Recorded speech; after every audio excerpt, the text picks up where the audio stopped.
안녕하세요. 8월의 책들을 소개하려고 합니다. 6월, 7월에 쭉 돌아볼 때 에세이가 정말 많이 나왔어요. 그래서 특히 좋아하는 작가들의 책이 쏟아져 나와가지고 신간을 굉장히 많이 읽게 됐었던 것 같고요. 제가 관심 있는 소재들의 책들이 또 나와가지고 읽게 된 책들도 있고 하나씩 소개를 해드리려고 합니다. 첫 번째 책은 문학하는 마음입니다.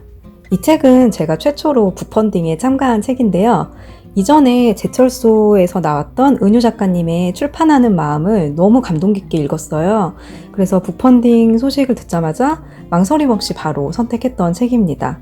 이 책은 제가 저의 업을 다루는 부분이랑 유튜브에 임하는 마음을 어떻게 해야 하는지 여러 부분에서 적용할 수 있었던 책이기도 하고요. 방향, 기술, 본질, 수익 창출 등에서 실제 문학을 업으로 삼고 싶으신 분들이 읽으면은 좀 유익할 책이에요. 그때 11명의 인터뷰이들이 참여를 했습니다. 이 나오는 라인업 자체가 굉장히 어벤져스 같아요. 그래서 목차 보면서도 이 책은 꼭 읽어야겠다 이런 생각을 했고, 너무 좋아하는 작가님들이 곳곳에 포진해 있어서 굉장히 좋았습니다. 읽으면서 제가 들었던 생각은 가장 본질적인 게 가장 상업적인 게 아닐까 하는 생각이 들었어요. 이게 무슨 말이냐면 문학이라는 거나 컨텐츠를 가지고 승부를 해야 되는 거는 여러 가지 기교나 테크닉 같은 것들이 멋지면은 잠깐 시선을 끌 수는 있는데 안에 있는 본질이 탄탄하지 않으면은 계속해서 지속적으로 신뢰하기는 힘들잖아요. 근데 이 11명의 인터뷰들을 보면 그 본질을 굉장히 탄탄하게 채우기 위해서 정말 노력하는 분들이고요. 그럴 수 있는 힘이 그 마음이 아닐까, 문학을 사랑하는 마음이 아닐까 하는 생각이 들었습니다. 글쓰기나 출판과 관련된 일을 업으로 삼고자 하는 분들은 문학하는 마음과 출판하는 마음을 꼭 읽으라고 권해드리고 싶어요. 이 책은 제가 다 읽었어요. 읽으면서 너무 좋았고 북리뷰 영상으로 소개하고 싶어서 지금 원고를 쓰고 있는 중이에요. 그래서 그때 한 번 더 소개해 드릴 것 같고요. 굉장히 재밌게 읽었던 책이고 출판하는 마음도 정말 재밌고 유익한 책이에요. 그래서 읽으면은 일단 진심이 닿아 있는 것들이기 때문에 사랑과 진심에 대한 얘기예요. 문학에 대한 것, 책에 대한 것, 그런 사랑과 진심을 다루는 거기 때문에 책을 사랑하고 문학을 사랑하시는 분들이 본다면 굉장히 뭉클하고 가슴에 벅차오르는 그런 책이 될 겁니다. 두 번째 책은 김혜란 작가님의 읽기 좋은 이름입니다. 이 책도 나오자마자 망설임 없이 구매를 했고요. 김혜란 작가님 책들이나 표현력이나 그 안에 담긴 여러 가지 뭉클한 감정선들을 너무 좋아하기 때문에 나오자마자 바로 주문해서 읽었고요. 이 책은 그 3부로 구성이 돼요. 나를 부른 이름, 너와 부른 이름, 우릴 부른 이름들 이렇게 3부로 구성이 되는데 나, 가족, 동료, 세상을 향한 김혜란 작가님의 따뜻한 시선과 압도적인 필력을 느낄 수 있는 책입니다. 읽다 보면은 근데 작가님 책을 좋아하시는 분들은 아실 거예요. 읽으면서 드는 생각이 한 문장도 허투루 쓰지 않고 글맛을 잘 살렸다는 생각이 들어요. 그래서 시작 꼭지가 만나당에 대한 얘기인데 그거부터 굉장히 뭉클했고요. 이 꼭지를 보면 어머니의 삶의 태도와 삶 자체가 배어있는 국수가게가 작가의 삶의 태도 속에 유전으로 담깁니다. 그 사랑의 표현이 무척이나 아름답고 따뜻한 꼭지고요. 그런데 모든 꼭지가 그렇게 아름답고 뭉클한 게 또 신기하기도 한 그런 책이었습니다. 그래서 산문집은 사실 편하게 읽을 수 있는 게 장점인데요. 김혜란 작가님 책을 읽다 보면은 일단 밑줄이 굉장히 많아지잖아요. 그리고 이 책은 시집을 읽을 때처럼 한 문장 한 문장을 공부하며 그렇게 읽기에도 좋은 텍스트였고요. 뭔가 세련됨이랑은 거리가 먼 소재들로 너무나 잘 쓴 글들을 보여주시더라고요. 그래서 따뜻함과 소탈함이 얼마나 건강한 마음을 만드는지를 배울 수 있는 글들입니다. 이 중에 한 구절을 읽어드릴게요. 하지만 그런 마음과 별개로 시상식이라는 작은 축제를 둘러싼 풍경은 범상하고 우스꽝스러웠다.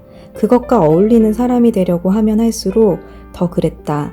나는 수상소감을 발표하는 자리에서 나도 잘 모르는 소리를 하며 한껏 폼을 잡았다.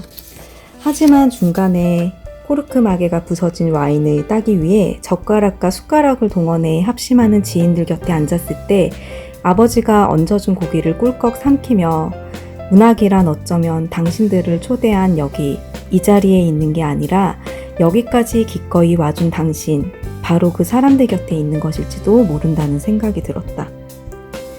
이런 식으로 쭉 이렇게 글이 진행이 되는데, 이 김혜란 작가님 책을 보면은 허세가 없이 성숙하고 담백하고 사람 냄새 나는 글을 쓰는 사람이라는 생각이 들더라고요. 그래서 정말 너무 좋아하는 작가님이고, 그러니까 나에 대해서, 나와 동료에 대해서, 그리고 사회에 대해서, 가족에 대한 그 따뜻한 시선들이 내내 이어지는 책이기 때문에 너무 좋았어요.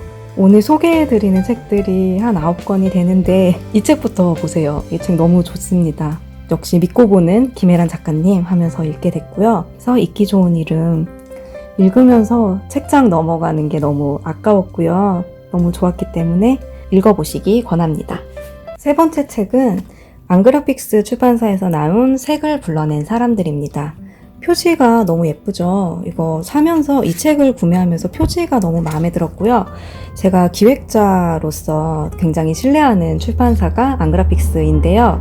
좋은 책들이 많이 나오고 있고 이 책은 제가 궁금한 분야에 대한 책들이라 구매해서 읽어보게 되었습니다. 이 책은 색을 연구한 연구자들의 삶과 철학, 예술가의 열정과 노력 같은 걸 읽을 수 있는 책이에요. 읽다 보면 과학과 예술이 일맥상통하는 부분이 많다는 생각이 들 거예요. 저처럼 과학이나 역사서에 관심이 많고 문학을 좋아하는 분들은 아마 굉장히 재미있게 읽을 수 있는 책이 아닐까 싶습니다. 하나 읽어드릴게요. 괴테의 색채 심리 이론은 화가나 물감을 섞는 사람들 사이에서만 은밀하게 전해 내려왔다. 이러면서 이제 괴테의 색채론에 나오는 부분을 인용했는데 굉장히 이게 대비되는 부분을 낭만적으로 표현했더라고요. 근데 이런 게 그냥 작가의 표현력이나 상상력에서 나온 게 아니라 괴테가 색을 굉장히 연구하면서 오랜 시간 동안 연구하고 했던 것들이 문학에 녹아 있었다는 게 굉장히 경이로웠어요. 읽어드릴게요. 저녁 무렵 내가 숙소에 들어갔을 때 잘생기고 밝은 그리고 예쁜 검은 머리칼에 스칼렛 옷을 입은 소녀가 방으로 들어왔다. 나는 반쯤 그림자를 들이운 채 내 앞에 서 있는 그 소녀를 주의 깊게 바라보았다. 그리고 그녀가 돌아서 갔을 때 나는 내 앞에 있는 흰 벽을 보게 되었다. 그때 나는 검은 기미가 있는 얼굴과 완전한 형태의 아름다운 바다색 옷을 보았다. 이게 색채가 대비되면서 검은 머리칼의 소녀가 흰 벽을 보는데 그 잔상이 남아서 아름다운 바다색 옷이 되었다. 이런 부분을 쓴 거거든요. 이런 게 이게 굉장히 재밌더라고요. 지금 우리 고양이가 요즘에 제가 이렇게 일을 하면 이렇게 올라와서 잠시 지나가겠습니다. 어쨌든 이 색을 불러낸 사람들, 저처럼 과학책, 역사책, 문학을 대해서 좋아하시는 분들은 읽어보면 굉장히 만족스러운 책이 되지 않을까 생각합니다. 네 번째 책은 이진우 교수님의 한나 아렌트의 정치 강의이고요. 제가 좋아하는 휴머니스트 출판사에서 나왔습니다. 이 책은 왜 출판계에서 한나 아렌트를 주목하는지에 대한 궁금증으로 읽기 시작했어요. 그리고 한나 아렌트의 견해나 전체주의에 대해서 명료하게 정리해보고 싶은 마음이 있었어요. 왜 한나 아렌트는 이 부분을 전체주의를 연구하는 데 일생을 바쳤나, 어느 것에 사로잡혀서 그런 것들을 했나, 그리고 이게 현재 우리 사회와 어떻게 영향하는가, 왜 지금 우리 시대에 이 한나 아렌트가 다시 조명되고 있는가, 이런 부분들이 궁금했고요. 이 부분이 이진우 교수님이 책을 쓰셨던 의도, 그리고 무엇을 얘기하고 싶었나가 잘 설명된 서문 부분인데, 여기 밑줄 그은 부분만 읽어드릴게요. 아렌트는 내게 가장 어두운 시대 상황 속에서도 인간이 인간일 수 있는 자유의 빛을 발견하려고 전체주의의 이야기를 들려주는 사람 같았다. 이렇게 쓰여 있어요. 그래서 가장 어두운 시대 상황 속에서도 인간이 인간일 수 있는 자유의 빛을 발견하기 위해 전체주의를 연구한 사람 같았다 이렇게 얘기를 하잖아요. 한나 아렌트는 전체주의를 근본학으로 정의를 하더라고요. 그리고 악의 평범성을 이야기해요. 이게 우리의 상식선에서 생각하는, 아니면 저의 상식선인지 수도 있고 아니면 우리의 상식선일 수도 있을 것 같은데, 그 우리의 상식선에서 생각하는 윤리와 양심, 선악의 개념이나 요소가 전혀 작동하지 않는 것으로 보는 거죠. 그게 악의 평범성, 절대악, 근본악 이렇게 표현을 하더라고요. 그래서 우리나라의 군사정권이나 일본의 제국주의, 히틀러와 나치즘의 홀로코스트도 전체주의와 마찬가지로 절대악의 영역일 수도 있겠다라는 생각이 읽으면서 들었어요. 그래서 한나 아렌트는 이를 법률적으로 규정할 수 없는 절대악이라고 했고요. 읽으면서 저는 이런 군사정권 시대를 봐도 그렇고 일제시대를 봐도 그렇고, 한 사람의 인생이 파괴되는 거는 그 가정이 파괴되는 거고, 그 주변을 둘러싼 한 사회가 완전히 무너지는 거기 때문에, 그리고 그 상처를 가지고 일생을 살아가거나 아니면 삶이 끝나버리는 거잖아요. 어떻게 사람으로 태어나서 그런 악을 저지를 수 있을까?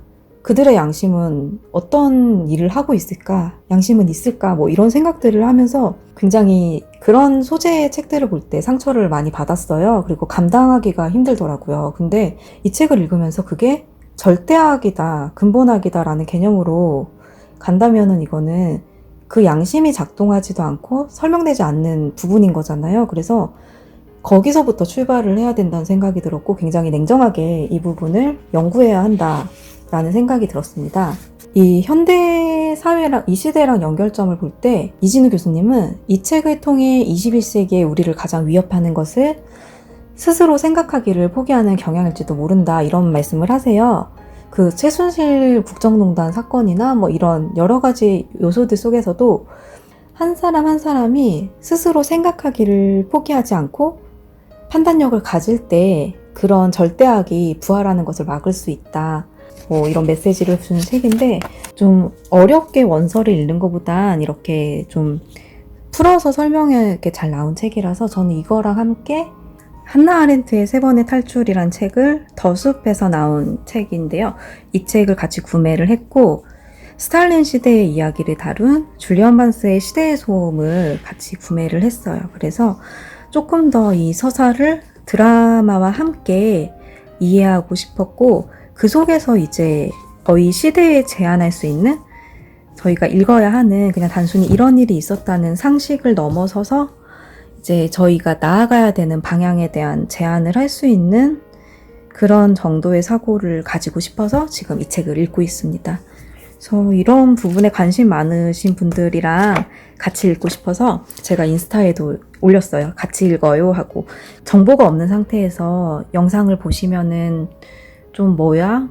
재미없는데? 이렇게 하겠지만, 관심을 가지고 보면은 나중에 북리뷰 영상이 나올 때 조금 같이 공감하고 뭔가 생각한 것들을 나눌 수 있지 않을까 해서 이 책을 지금 소개했습니다. 이 책은 21세기 북스에서 나온 문장 수집 생활이라는 책입니다. 이유미 카피라이터님이 쓰신 책이고요. 29cm 카피라이터로 일하고 계신 분입니다. 네, 소설의 문장들을 모으기 시작하셨대요. 그리고 그것을 가지고 카피에 활용하셨다 하면서 이 책이 이렇게 소개가 되는데요. 소설의 어떤 글들을 실제로 카피에 어떻게 적용했는지를 다루는 책이고요. 이게 보면서 타인이 수집한 문장을 보는 재미가 있었고, 제가 비슷한 업에 종사하는 사람으로서 그렇게 비슷한 업에 종사하는 분들이 일하는 방식을 보는 거는 늘 즐거운 일이더라고요. 그래서 재미있게 읽었고, 이 책은 유튜브나 SNS를 하시는 분들께 권하고 싶은 책입니다. 글을 쓸 때 철저하게 독자를 고려한 글을 써야지 되잖아요. 그래야지 이제 전달력도 높고 좋은 컨텐츠가 나올 수 있는데, 제가 이렇게 여러 가지를 고민하면서 좋은 글을 쓸 땐 어떻게 해야 될까? 저 같은 경우는 분명한 메시지였어요. 분명한 제안과 분명한 메시지를 주는 것들이 좋은 글이라고 생각해서 어떻게 해야지 좋은 글을 쓸 수 있을까를 많이 고민을 하는데, 지금까지 정리된 부분으론 저의 경험과 감성을 녹여서 타인을 움직이게 해야 한다는 생각이 들어요. 그러기 위해서는 정보만 주는 글로도 안 되고 저의 감상만 나열하는 걸로도 부족한 거죠. 그리고 그 안에서 어떤 것들을 분명한 메시지를 뽑아내고 독자에게 분명하게 어떻게 영향할 수 있는 무언가를 제안할 수 있는 글이 돼야 되는데 이게 되게 어렵잖아요. 그래서 시간이 쌓이고 충분히 훈련되어야 자유자재로 나오는 거기 때문에 결국 좋은 글을 많이 읽고 써보는 게 베스트죠.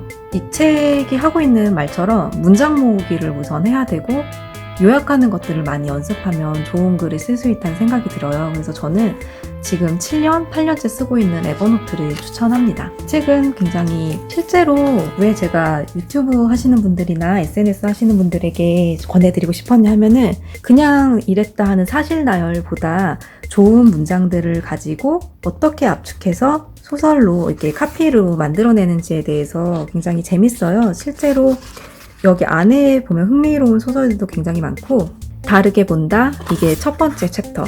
두 번째 챕터가 다르게 쓴다, 다른 방식으로의 글쓰기.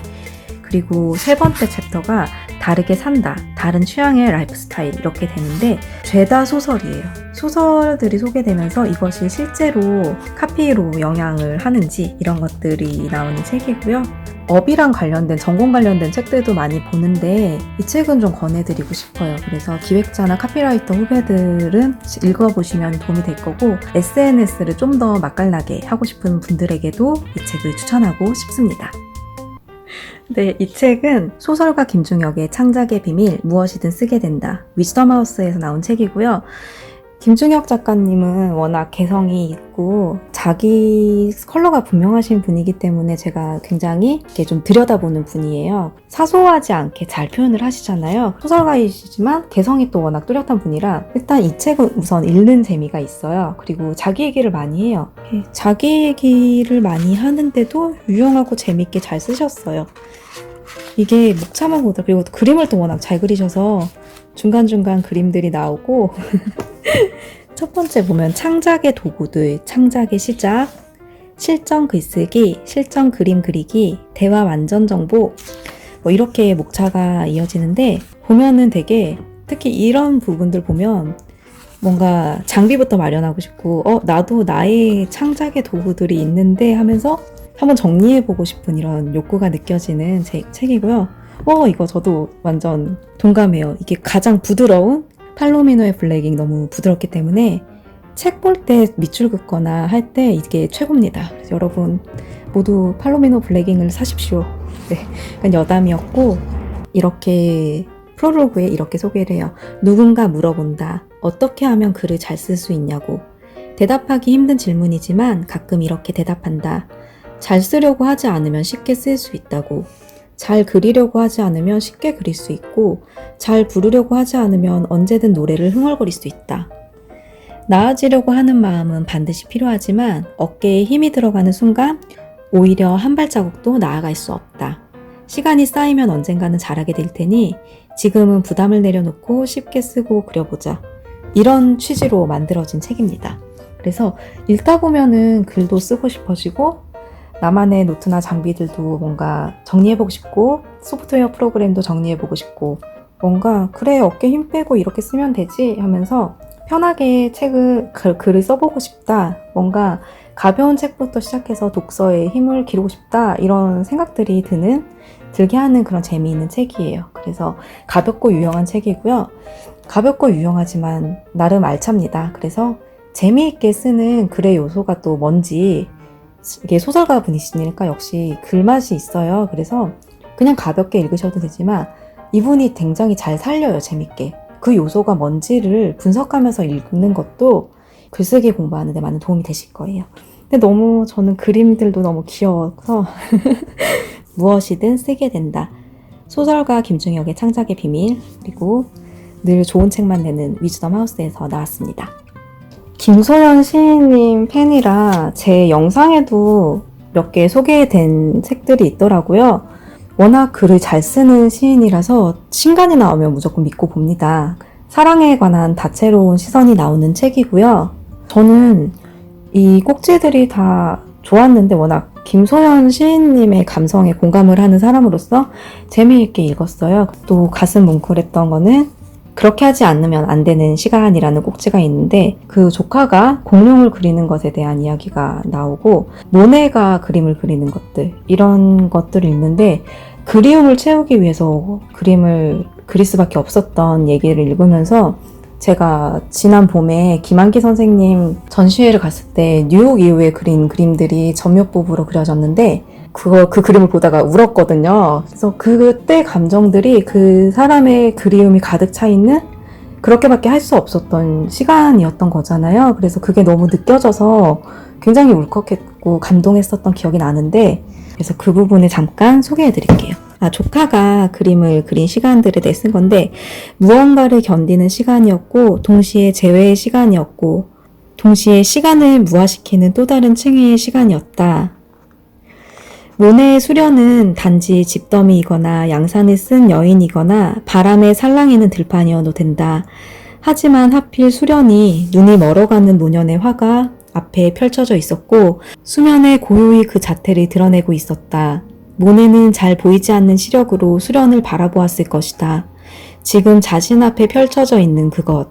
언제나 한결같이 그 자리에 수렁거리고 있는 그것. 그것을 그 큰 화폭에 담아내기까지 250점에 가까운 연작을 계속해서 그려내기까지 수련은 그 자리에 있었다. 그만한 그림들을 그릴 그만한 시간이 모네에게는 있었다. 이것은 풍경을 그린 것이라기보다는 풍경을 그려낸 시간을 그린 것에 해당된다. 수련 연작이 인상주의를 넘어서서 추상의 세계를 여는 파격적이고 실험적인 작품이라고 평가를 받는 것도 모네가 자신의 황량하고 드넓은 시간을 드넓은 화폭에 담아냈기 때문일 것이다.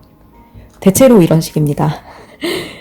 평범하게 그리운 것이었다. 이렇게 표현하지 않죠. 작가들은. 시인들은 특히 더하고요. 시인인 작가가 산문집을 냈을 때는 이런 식으로 굉장히 감동적인 요소들을 김소연 시인만의 언어로 쭉 풀어내는 산문집이라서 김소연 시인님의 글을 좋아하는 분들은 너무 좋다 이러고 읽으실 거고요.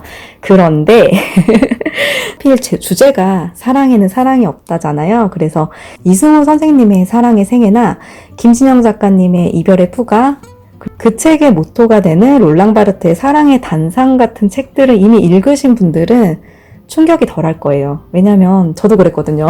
이론화하고 문자화 했을 때 철학적으로 풀어낸 것들이 굉장히 탄탄하고 놀랍게 다가와서 와 이렇게 쓰는구나 하면서 받았던 충격들이 있어요. 근데 대체로 그 이론들이 반복된다기보단 좀 일맥상통하는 부분들이 있는데 그 작가들의 인사이트로 이미 읽어버린 거라서 그런 부분에서 이제 이 책을 먼저 읽으신 분들은 감흥할 꼭지가 되게 많을 텐데 사랑의 생애나 이별의 푸가 사랑의 단상 같은 책들을 이미 읽으신 분들은 그렇게 되게 오 하면서 읽게 되는 요소가 약할 수도 있는데 그러나 사랑의 정의가 넓어지는 꼭지들이 있으니 감동적으로 읽으실 수 있을 겁니다. 김소연 시인님 좋아하시는 분들과 그리고 조금 더 생각할 요소가 있는 그런 사색적인 산문집을 좋아하시는 분들은 아마 또 감동 깊게 읽지 않을까 하고요. 이제 저는 SNS를 하다 보니까 트래픽이 일어나는 것들을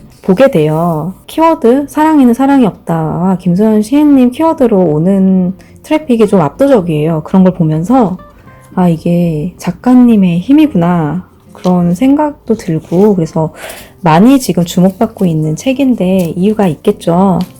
그 이유가 저는 이제 김소연 시인님이 가진 언어의 힘이 아닐까라는 생각을 하고 앞에 워낙 좋은 책들을 많이 내셨기 때문에 이 책이 더 굉장하게 오는 그런 책은 아니에요. 그래서 큰 임팩트보다는 그 연장선에서 감동적으로 읽으실 수 있는 책이라는 것이 이거는 저의 주관적인 감상입니다.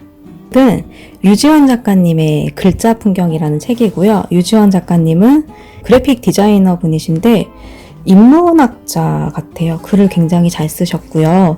일단 이 책은 제 취향이에요. 제가 탄탄한 취재를 바탕으로 해서 이렇게 많이 연구하고 그런 것들을 문학적인 감수성과 탄탄한 그런 문체로 아름답게 녹여낸 책들, 역사와 문화를 들여다보면서 사람에 대한 것들, 그 시대의 사람과 정서를 반영하는 책들은 굉장히 좋아해요. 그래서 역사 책들을 좋아하고 일단 저는 사람에 대한 관심이 많기 때문에 그래서 사회학도 굉장히 좋아하고요. 사회학이랑 역사가 저한테는 좀 비슷한 맥락의 관심사예요. 그러니까 사람을 들여다보는 것들. 그런 부분에서 여러 시대의 역사와 문화를 글자라는 매개체로 담아내는 책인데 굉장히 재밌습니다. 이 추천서 라인업도 굉장히 화려하고요. 책을 쓰신 취지를 여기서 잘 설명했다고 생각해요.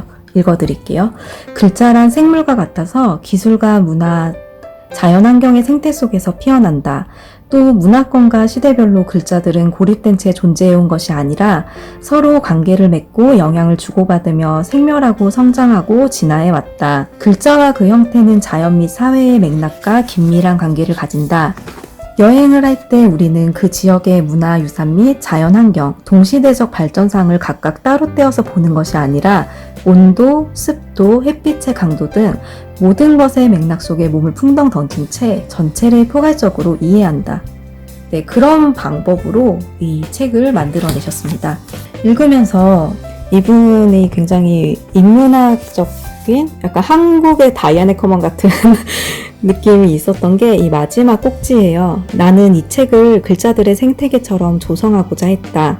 글자들의 숲, 종이들이 이파리처럼 나부끼고 먹의 묵향이 번지는 곳, 인쇄기가 덜커덕 구슬땀을 흘리며 근대로 향하는 정신의 텍스트를 힘차게 찍어내는 곳, 싱싱한 생명의 피처럼 기계를 돌리는 기름 냄새가 풍기고 기계의 견고한 육신이 장인들의 노동과 온기에 힘입어 삶의 온도를 생생히 유지하는 곳, 갓 떠낸 검은 잉크가 피부의 윤기처럼 반짝이며 그윽한 채취를 풍기는 곳, 활기가 넘치는 거리 위 네온이 반짝이는 곳, 지구상 다양한 형태의 정신들이 글자로 온결되어 맺혀있는 곳, 이런 글자들의 숲길을 마음 편히 산책하는 기분으로 가끔은 땀 흘려 걸어야 할 길들도 나 있는 이 풍경 속으로 독자들께서 성큼 들어오셨으면 한다. 네, 이게 서문인데 서문만 보더라도 이분이 얼마나 문학적인 글을 쓰시는지가 느껴지죠. 목차를 보면은 유럽과 아시아의 글자 풍경, 그리고 두 번째 챕터가 한글 한국인의 눈과 마음에 담기는 풍경, 그리고 3부가 우주와 자연, 과학과 기술에 반응하는 글자, 4부가 자국과 흔적을 사색하는 시간. 네, 제가 되게 좋아할 주제들이에요. 다 역사와 사람과 그리고 우리 사회, 그리고 우주와 자연과학 이런 것들을 다 포괄하면서 글자라는 매개체로 이런 것들을 취재하면서 작가의 관점과 시선, 그리고 문화를 이렇게 어떻게 표현해내는지가 보일 요소가 많은 책입니다. 이제 읽기 시작한 책인데 굉장히 제 취향의 책이 만났습니다. 네, 인생은 이상하게 흐른다는 박연준 시인님의 산문집이에요. 그래서 보면은 이 그림이 보이시죠? 이거 달 출판사 느낌이 딱 나죠? 이 그림처럼 정말 유유하게 흐르는 인생 안에서 예측하지 못했던 우리의 여러 가지들을 되게 평범하고 당연한 얘기들을 뭔가 이제 시인의 글맛으로 잘 살려낸 책이고요.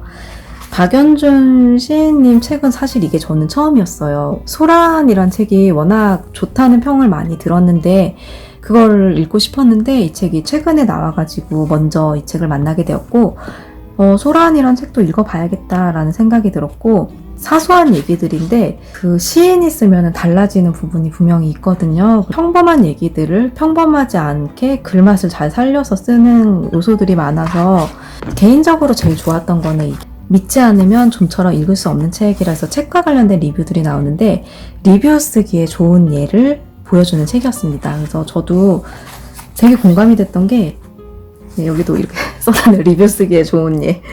이거를 결혼을 향하여라고 존 버거의 책인데 저도 이거 보면서 영업이 돼서 존 버거의 결혼을 향하여가 그렇게 절판된 책을 중고로 해서 구매를 또 했습니다. 읽고 제가 소개를 해드릴게요. 아직 못 읽었습니다. 근데 왜 제가 이렇게 리뷰 쓰기에 좋은 예라고 해놨냐면 이 책이 최선을 다해 읽었는데 한 달이 걸렸대요. 이걸 어떻게 표현을 했냐면 한 달 동안 샤워를 하면서 설거지를 하면서 이 이야기를 계속 생각했고요.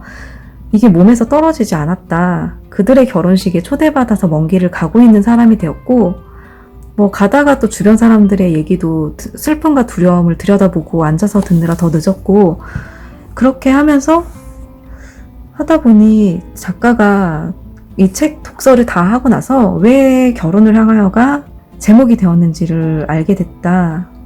한 달 동안의 내 독서가 결혼을 향하여 가는 것이었다는 생각이 들었다. 게으름 한 점 없이 한 달이 걸렸다. 그래서 이 꼭지 제목이 게으름 한 점 없이 한 달이 걸렸다거든요. 이런 식으로 뭔가 그림이 그려지게 잘 살렸어요. 그러면서 너무 감동해서 필사를 했어요. 그는 언제나 다른 방식으로 보고 말한다. 이게 존 버거에 대한 얘기입니다. 그는 언제나 다른 방식으로 보고 말한다. 본다는 것은 바로 이런 것들이 껴안는 것을 의미한다고 그가 이야기할 때 나는 진심으로 놀란다. 그가 대상을 보는 것은 그것을 다르게 읽어내고 사랑으로 껴안는 행위다. 나는 줄곧 그의 이론서를 시론으로, 소설을 세상을 향한 연소로 읽어왔다. 그리고 확신에 차서 이런 당위에 다다른다. 이 거지 같은 세상에서 우리가 이런 작가 하나는 가져도 되는 거 아닙니까? 그가 없었다면 나는 결코 지금만큼 세상을 긍정하지 못했을 것이다. 사랑을 내려놓고는 그를 읽을 수도 생각할 수도 없다.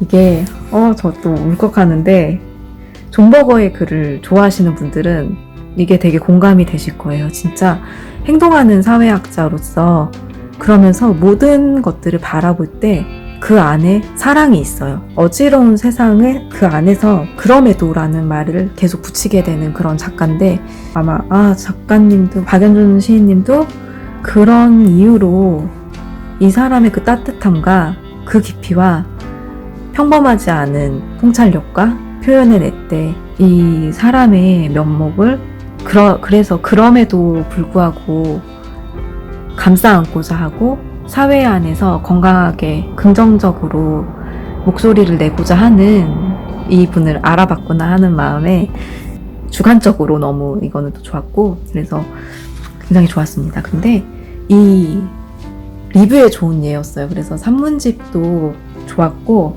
그래서 아까 전에 소개해드렸던 책들 중에